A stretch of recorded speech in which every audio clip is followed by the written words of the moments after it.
அஸ்ஸலாமு அலைக்கும் வரஹ்மத்துல்லாஹி தஆலா வபரகாத்துஹு. அஊது பில்லாஹி மினஷ் ஷைத்தானிர் ரஜீம். பிஸ்மில்லாஹிர் ரஹ்மானிர் ரஹீம்.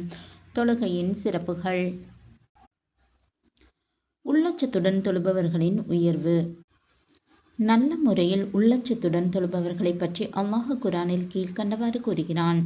திட்டமாக முக்மின்கள் வெற்றி அடைந்து விட்டனர். அவர்கள் எத்தகையோர் என்றால், தொழுகையை உள்ளச்சத்தோடு நிறைவேற்றுவார்கள். அவர்கள் வீணான வேலைகளை விட்டு விலகி இருப்பார்கள். அவர்கள் ஜக்காத்தும் கொடுத்து விடுவார்கள். அவர்களின் வெக்கஸ்தலங்களை பாதுகாத்துக் கொள்வார்கள். எனினும் தங்களின் மனைவிமார்கள் மற்றும் தமது வழக்கரம் சொந்தமாக்கி கொண்ட அடிமை பெண்கள் ஆகியோருடன் உடலுறவு கொள்வதில் நிச்சயம் அவர்கள் பழிக்கப்பட மாட்டார்கள். இதற்கு புறம்பானதை எவரேனும் விரும்பினால் அவர்கள் எல்லை மீறியவர்கள் ஆவார்கள்.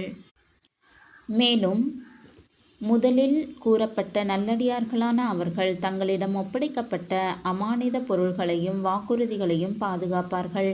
தங்களின் தொழுகைகளை குறித்து நேரத்தில் பேணுதலாக நிறைவேற்றுவார்கள். இத்தகையோர் ஃபிர்தௌஸ் என்னும் சுவனத்தில் வாரிசுகள்.